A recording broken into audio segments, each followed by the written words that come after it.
Bueno, muy bien, iniciamos este encuentro.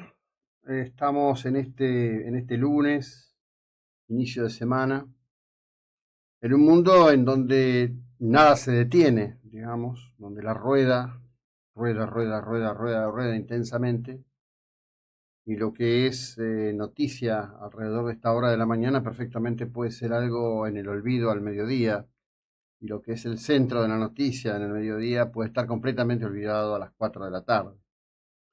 Tan es así que iniciar este encuentro, este día lunes, después del fin de semana, un fin de semana común en definitiva, porque el viernes próximo pasado fue un día no laborable, aunque hubo un alto impacto de llegada de turistas a Mar del Plata durante el fin de semana. Estas cosas que nadie ya puede comprender. Hubo un 55% de ocupación hotelera. Quizás haya tenido mucho que ver, digamos, por ejemplo, la gente que vino para ver el recital de Airbag, que tuvo que agregar una función para el día de ayer domingo, un recital impresionante que dura 3 horas y que muestra un nivel musical, la verdad, deslumbrante en todo sentido, a estadio completo, inclusive gente que ha ido a otros espectáculos en el mismo ámbito, el polideportivo, dice que en comparativamente esos otros espectáculos no han estado tan llenos. Eh, Van a saber cuál de todas esas combinaciones que están fuera del registro y que no tenían títulos de expectativa por el fin de semana, etcétera, etcétera, porque además de ese dato de la ocupación hotelera, están los otros datos que no figuran, el de la gente que llegó y se alojó en una casa de familia, el de la gente que vino y contrató por Airbnb o por Booking y alquiló un departamento en Mar del Plata. Eso no tiene manera hoy todavía de aparecer en el registro. Lo cierto es que hubo mucho movimiento.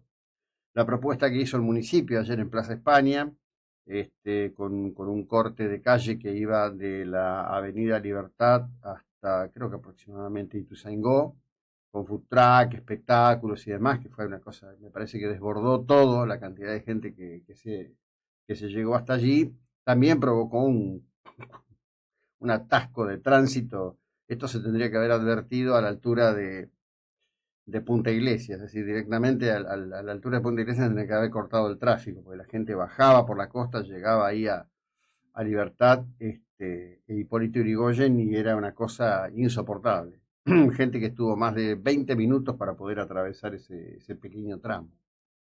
Bueno, después hubo, el fin de semana trajo otro evento, es el segundo que se hace, en la presentación del Real Estate Mar del Plata. La verdad, ahí en el Sheraton, que no sé si todavía es Sheraton o ya es Marriott, había unos carteles ahí que llamaban un poco la confusión. Un evento increíble, la verdad, de primerísimo nivel, de muy primerísimo nivel. Pero cuando digo que las cosas ocurren, transcurren, se acumulan, la semana pasada cerraba con una serie de hechos de violencia tremendos ocurridos en La Matanza. Todo esto que además hoy, con tanta cámara de seguridad, siempre en 9 de cada 10 casos termina con registros que después todos podemos ver una y otra vez, una y otra vez, una y otra vez, en una suerte de sinfín interminable, donde alguien no solo es asesinado, sino es asesinado again and again and again. Como no había suficiente, ocurrió la espantosa derrota de Donald Trump en la cumbre con Vladimir Putin. Un Vladimir Putin que parece ser ha tenido la notable habilidad de dominar intelectualmente a los presidentes norteamericanos. Inclusive hay teorías bastante esotéricas al respecto de eso, técnicas de control de la KGB, teorías de todo tipo. Putin llega en un escenario de construcción de poder muy bien pensado, es decir, tiene que ir a territorio norteamericano. Va a un territorio norteamericano que, como cité ya en otras expresiones ante ustedes, había sido parte de Rusia. Ese territorio americano había sido parte del Imperio Ruso. Luego de una de las tantas espantosas derrotas que los rusos han tenido en las diferentes guerras a las que han concurrido con enorme alegría criminal a lo largo de toda su historia, el zarato ruso estaba muy complicado económicamente y la propuesta de un integrante de un gobierno norteamericano que fue muy resistida en el Congreso de su país en aquella época por la ridícula cifra de 7.8 millones de dólares estadounidenses de la época, unos 155 millones de dólares actualizados al día de hoy, Estados Unidos se quedó con ese territorio, un territorio de inmensa riqueza, aproximadamente una hora de producción petrolera en Alaska genera más o menos el pago total actualizado de lo que le significó a Estados Unidos hacerse ese inmenso territorio y sus riquezas naturales. Putin va hacia allí, va hacia un lugar que en la iconografía del criminal ruso es parte del demérito histórico de la Rusia que él quiere recuperar, de esa Rusia de la Unión Soviética, de esa Rusia dominante que aplastaba con su bota a todo el que se le cruzase por el medio. Cuando llega, además, en el pequeño avión comparado con el Air Force One, a la base militar en cuestión, es recibido con alfombra roja, amistosamente, casi recibido con admiración por parte de Trump. Inclusive hoy se ven en distintas páginas de medios norteamericanos intérpretes de gestos y todo lo demás. Bueno. Para además, luego de ser recibido, ver el paso de un Stealth B-2 y dos F-35, es decir, la demostración del poderío norteamericano. Uno diría, bueno, esto fue pensado, fue ejecutado, se le está diciendo a Putin, tal como había aseverado Trump antes de la reunión, que si no había un acuerdo de paz, un alto el fuego, un acuerdo de paz, las consecuencias serían gravísimas. La conferencia posterior mostró un Trump desorientado, muy débil, un Putin muy claro, muy ordenado, con su discurso. Una provocación del otro criminal de guerra, Sergei Lavrov, canciller de la Rusia, de estos aspirantes a la heredad de los zares y del Soviet, con una leyenda que decía CCP, que es la expresión en cirílico de Unión de Repúblicas Socialistas Rusas. Toda una chabacanería infernal. Trump intentó defenderse como gato ante la leña, ante los periodistas. Dijo que bueno, que ahora iba a hablar con Zelensky, que le iba a explicar a Zelensky lo que había dicho. Después dejó de trascender que si renunciaba a integrar la OTAN y renunciaba a Crimea, todo lo otro podía recuperarse. Nadie sabe si es una apreciación real o no. Putin no reconoce nada de eso. Vuelve a hablar de la necesidad de la operación especial para restituir el equilibrio de poder, como diciendo, bueno, acá nosotros nos tocó perder, pero no nos resignamos a perder y somos los reconstructores del imperio ruso. En la visión del zarato o en la visión del socialismo, pero no importa, del imperio. ¿Qué va a ocurrir hoy? Bueno, Zelensky no va solo. Los europeos no quieren permitir, porque además va a estar el impresentable del vicepresidente norteamericano, J.D. Vance, que fue el que organizó la carnestolenda para ofenderlo a Zelensky, agraviarlo en la primera reunión a la que concurrió como corderito del sacrificio a Washington.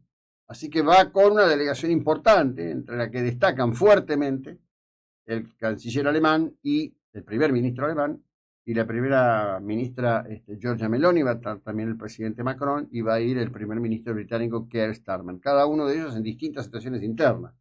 Starmer con una situación muy débil, con una Inglaterra muy complicada, Macron con una presidencia sumamente debilitada, pero de un país que posee el tercer arsenal nuclear del planeta. ¿Qué va a ocurrir allí? Es un interrogante. Los trumpólogos, digamos, los que dicen que Trump suele quedarse con lo último que escucha, con lo cual no es nada confiable, por supuesto. Es muy delicado que el presidente de la potencia más grande del planeta, con el arsenal más importante del planeta, tome decisiones en función del último al que escucha. En el plano interno está creando un desastre de proporciones. ICE, ese grupo que hoy ya actúa como paramilitares encubiertos, está deportando un promedio de 1.400 personas por día. 1.400 personas por día. El drama social que se está cocinando allí, creo que estamos lejos de entender la proporción del mismo. Por supuesto que esta agenda tiene una enorme cantidad de otros temas, porque la vorágine de los hechos y los sucesos son enormes, los incendios en España, que además abren otra huella política tremenda sobre la ineficiencia de la conducción de España por parte del Partido Socialista Obrero Español, donde en algunos lugares, hoy decíamos temprano acá, Gonzalo decía y yo asiento, que debe haber algún argentino dando vueltas porque hubo alguien que tuvo la ingeniosa idea de utilizar una mezcladora de cemento y una bomba de impulsión para apagar fuego, que debería ser algo que ya deberían poner en práctica todos los cuerpos de bomberos de España y no sé si del mundo, como un instrumento fabuloso para combatir el fuego, mucho más eficaz que andar corriendo con mangueras, ¿no? Hay un video que lo ilustra, después lo vamos a mostrar. Y quiero hacer una cita de algo que voy a aclarar, porque hoy muy temprano desde España, Juan José me escribía, anoche apareció el tuit del intendente diciendo, no vamos a permitir que pase esto con los animales en el acuario, vamos a intervenir ya. Quiero decirles que eso es una fake, una torpeza de alguien que, bueno, el intendente no conoce mucho a la gente de Mar del Plata, él cree que sí, pero no. Si supiera quién promovió esto, no le hubiera prestado atención. Invito amablemente a quien maneja la cuenta de Twitter del intendente que bajen ese tweet, porque la propia actuación de la zoonosis municipal dejó en claro que todo eso no tiene sentido. Estoy hablando de lo que denunciaron en el acuario, del maltrato a los delfines y todo lo demás. Después vamos a hablar y explicar bastante de ese tema, pero es una fake. Punto. 7:15.